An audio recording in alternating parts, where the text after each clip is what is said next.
All right, can you tell us your name and what you do for a living? Sure. My name's Karen Sheehy, and I am a career and retirement coach for the Samaritan Consulting Group here in Lancaster. All right, I'm going to ask you a couple of questions about what employees nearing retirement are sort of looking for when they reach that stage of their life. What are employees looking for from their employer as they near retirement age? Well, I would say they're looking for information. I mean, because a lot of times I think employers are focused around the financial side of retiring and the medical and all that kind of information. But really, employees want to know, how am I going to make this transition? Because honestly, Angela, most employees want to transition from the employer that they work for.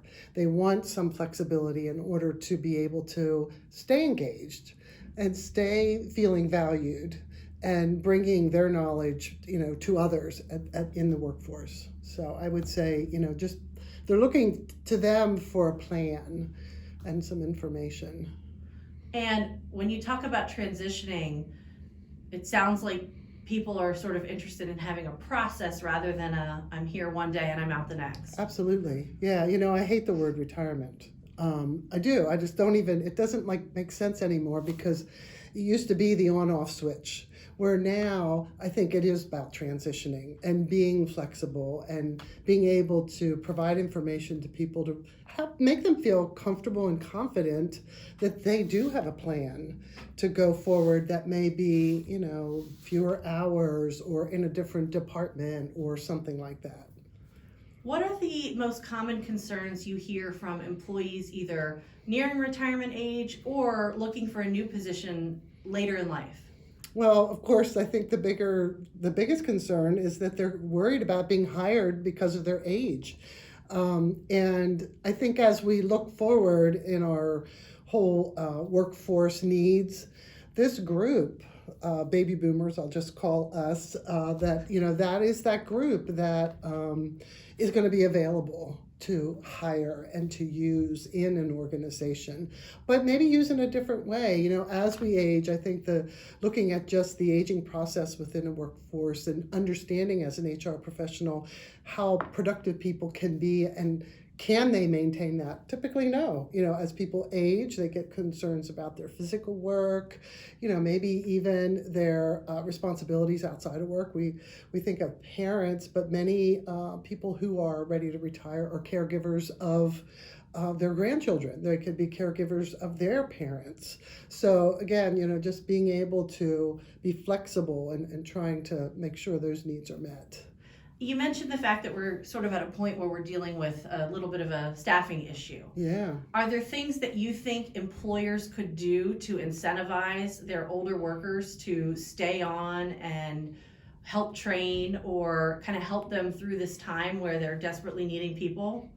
Yeah, I think so. Absolutely. And again, I think it gives that employee a sense of purpose in the organization where maybe they are feeling less that way as they're, maybe staying in their current position. So I think making it a value added opportunity for a soon to retire person to become the mentor or become that person that shares new knowledge with a newer group of hires. That would be a great opportunity from an HR perspective in an organization.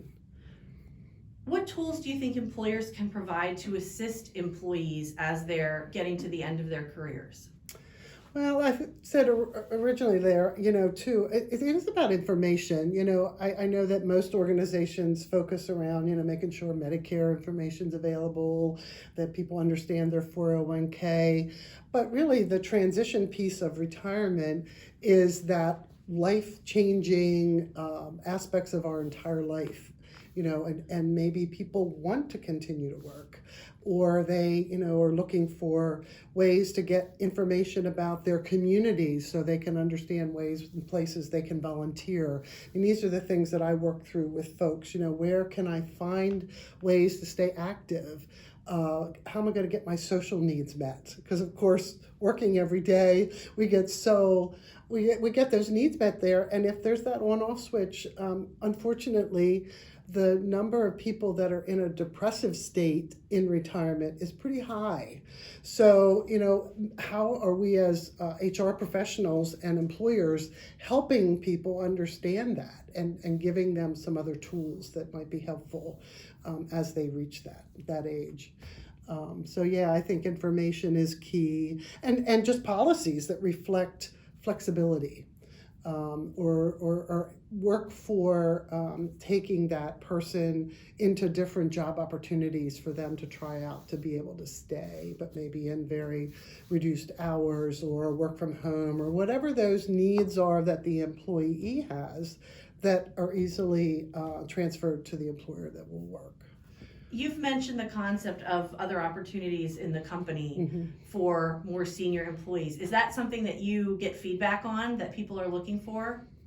Well, I would say a lot of times people, especially those, I do outplacement work as well, that may have lost jobs, that will say, if only we could have figured out a way to, move into a different role, or to, have a new way in which I can still use those skills. And I also hear it from the retirees that said, boy, I would have stayed if I could have had this different way in which I could work there. So I think that, like millennials, every person I talk to, honestly, everyone, whether they're in a later age outplacement person, which unfortunately that is probably the average age, a mature worker that's been outplaced, or someone considering retirement, they're looking to add value. They want a meaningful work. That's really the high level that they want, is meaningful work. So, yeah. And is that something that you think would be key in them choosing to stay with a company?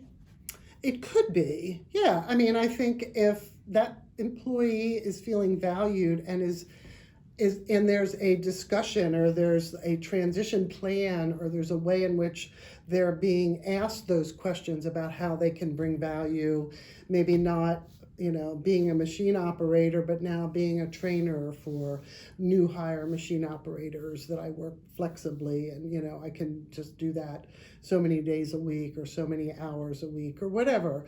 So ways in which we can have those conversations and make those things happen, so that they could be individualized plans versus hard policies, but still a way in which these valued employees aren't just having the switch turned off and they're gone. Yeah. I think that was a good example, taking the machine operator who works 40 plus hours a week and saying, maybe you come in one day a week, you do training, that person's, still engaged in work, they're having the flexibility to have a personal life, and they're having their social need met to be able to come into work and interface. Absolutely. Yeah. So again, just trying to think outside a little bit, what would it be like? And oftentimes you think, well, what would I like, right? What would any of us like as we start to change in our career? Well, thank you, Karen. I appreciate your time today. Absolutely.